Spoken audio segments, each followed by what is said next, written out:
Hi everyone, it's David again. So just for this introductory video, I want to focus on what I take to be the central task of philosophical inquiry. I'm not going to really go into details about any of the branches of philosophy today. The whole point here is just to kind of get you situated with the method of philosophy, because what I discuss here is more or less going to be the approach that I take for all the topics that are discussed from here on out. The material that I'm pulling from is from one of my introductory textbooks. The author is Ann Baker, who is a professional philosopher.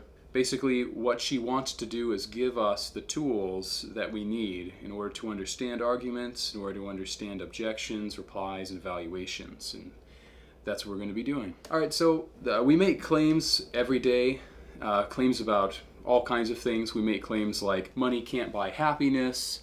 We make more basic claims like if Jennifer is in the garage, then Jennifer is not in the living room, or God exists. But what we need to do in philosophical examination is clarify the scope of the claims. Now, that doesn't mean that we are necessarily giving a reason to think that a claim is true. It's just that misunderstandings are almost never helpful in philosophical discussion, so that's what we're trying to avoid. Clarification sometimes requires explaining only one of the terms in a claim, while at other times it requires explaining the meaning of several of the terms. Sometimes a claim just needs to be more precise. And then we get to the justification stage.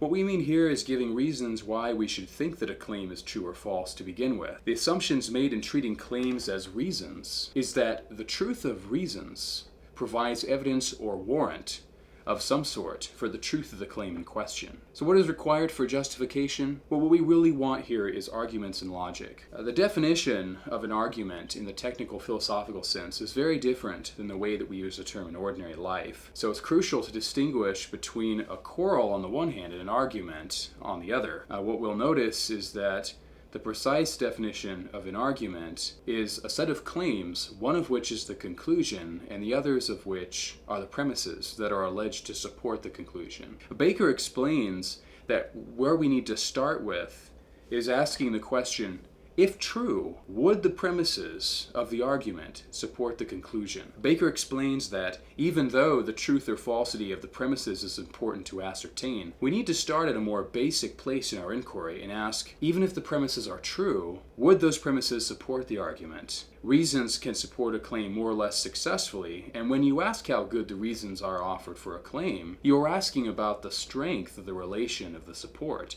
the evidential relation between the premises and the conclusion.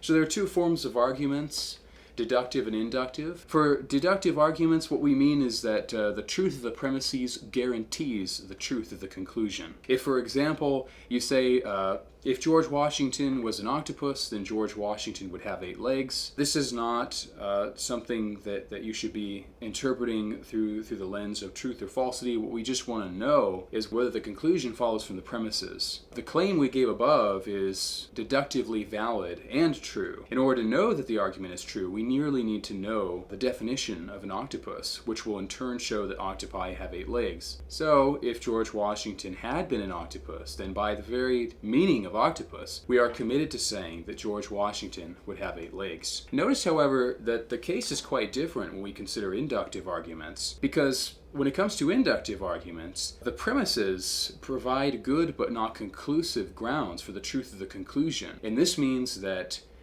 any inductive argument has the potential to be false, no matter how compelling it might seem. But what counts as an inductive argument, according to Baker, is that those kinds of arguments provide evidential support between the premises and the conclusion, which are at the very least very compelling based on the reasons given. Now what we want to do is kind of run through the philosophical method by using a test case. And the test case that we're going to use is what Ann Baker gave, which is studying philosophy is valuable. That's the claim that we're going to be assessing. So what we want to do is clarify the claim, and what we're really saying here is that when we say that philosophy is valuable, what we're really doing is saying that a philosophy is good for you, and that studying philosophy will result in you being significantly better off than you would have otherwise been. And now we need to move on to the clarification stage about what exactly would constitute valuable. And now what I want to do is suppose that we have two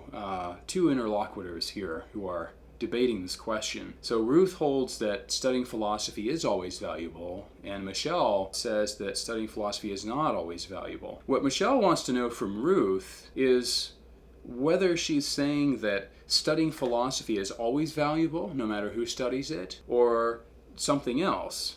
What we want to do now is put this into a somewhat formal form. So premise 1 is studying philosophy always makes you think more clearly. Premise 2, thinking more clearly is always valuable. The conclusion is, therefore, studying philosophy is always valuable. Okay, so what you should notice about that is that we've already got an argument which is deductively true, or deductively valid, excuse me. Now what we want to know is whether we have good reasons to think that the argument is true. So what's the first reason given for the premise that studying philosophy always makes you think more clearly? Well, the idea would be that when we are logical and consider and weigh reasons for beliefs that we have, we need reasons and evaluations that we give, and such evaluations only exist against a background of critical thinking. So someone who has learned philosophy has either learned how to think clearly for the first time, or else already knew how to think clearly to some extent, but now has lots of additional practice at it, and so presumably thinks more clearly. The second reason for the premise is that thinking clearly is always valuable because it is essential for us in order to evaluate our beliefs as well as the beliefs of other people. So think of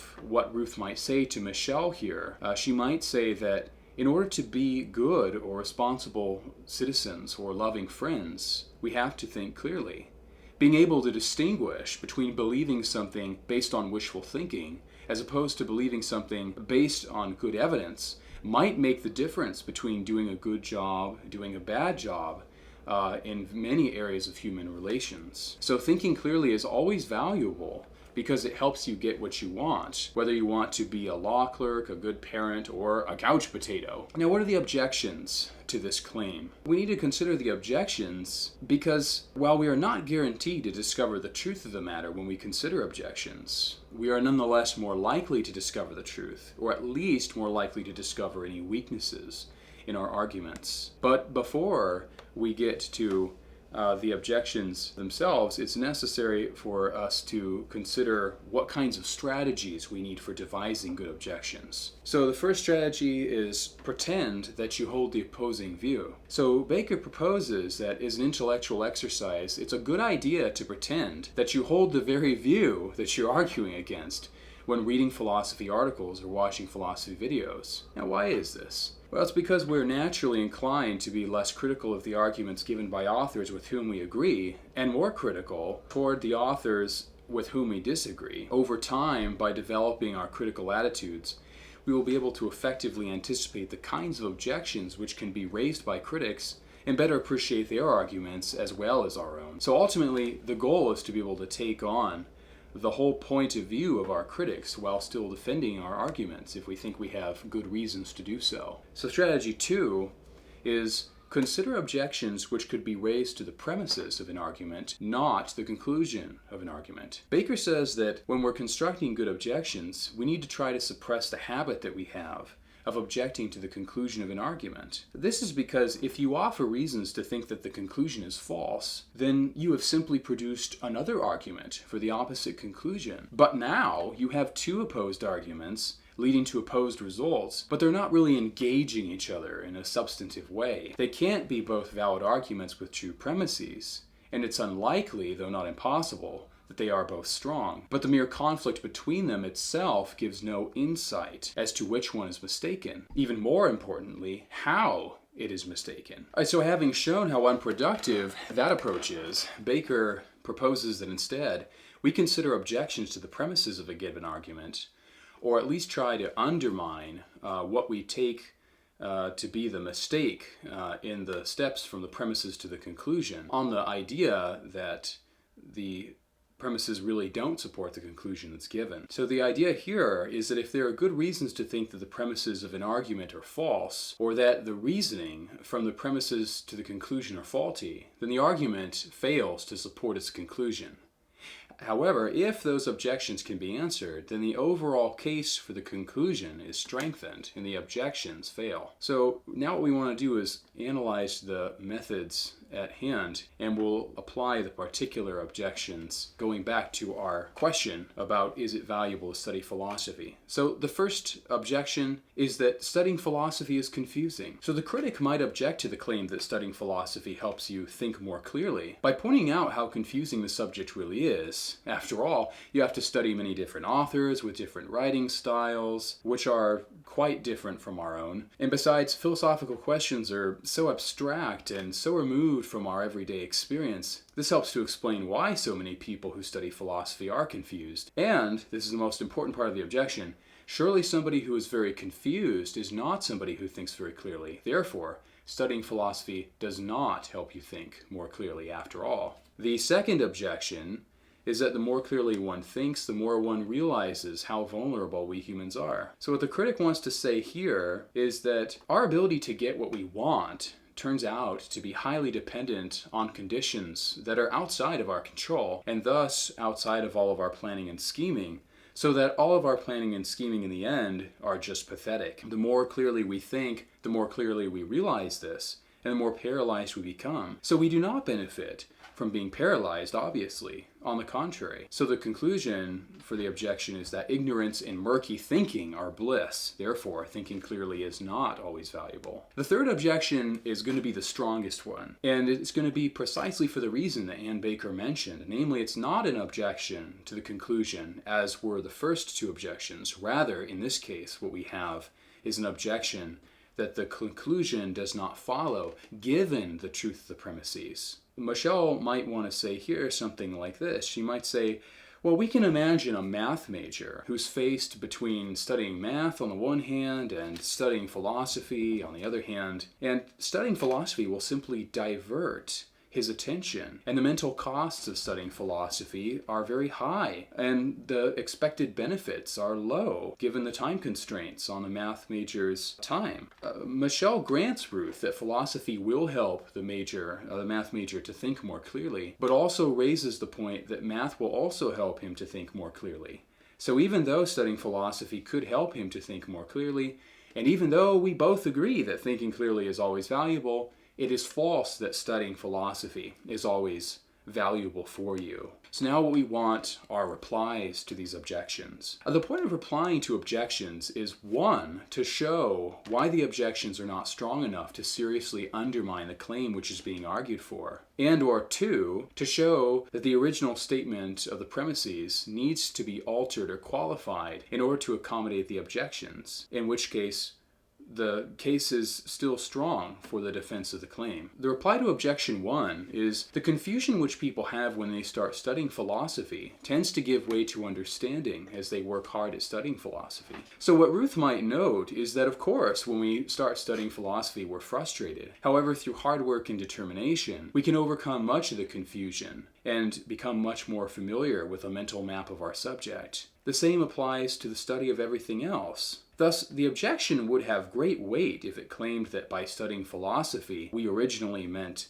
taking and passing one class. But what we can say is that by studying philosophy, what we really mean is taking and passing 4 classes, which shows a greater understanding. This isn't anything but a ballpark figure. There's no way to say for sure how much studying of philosophy will give you an understanding of it, but all the same, it should be enough to counter the objection. The second reply is that the critic has no evidence for the objection, and meanwhile we can show counterexamples to the objector's view. So Ruth might reply to Michelle's second objection that there is no reason for thinking it is really the case that planning and careful thinking make no difference, or so little difference as to be irrelevant in the real world. Indeed, we can show counterexamples where people got what they wanted because they planned carefully. A successful actress, for example, is successful to a great extent because she put forth great effort to send her headshots to the local producers, because she tried to get interviews for the parts in movies, and because she showed up to those interviews ready to work and showed up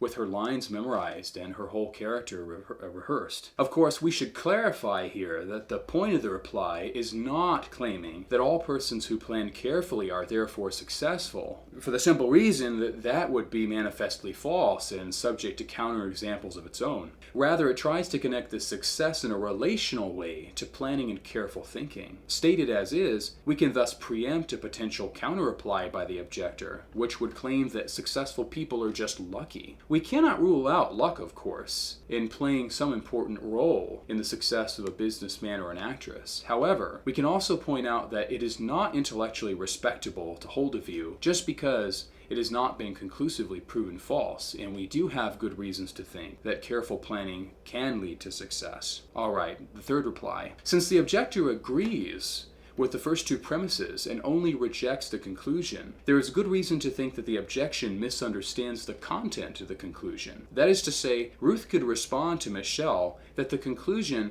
is not that everyone ought to study philosophy, no matter what. Rather, the central content of the claim is that studying philosophy is always valuable. And that means that studying philosophy will be valuable for anyone, potentially, which in turn strongly suggests that everyone ought to do it. Moreover, the claim is not that everyone, no matter what their lifestyle or their situation, has time to study philosophy. The only point we're making is a value claim. We're saying that if you study philosophy, then that study will be valuable for you in the sense that you will benefit greatly from it.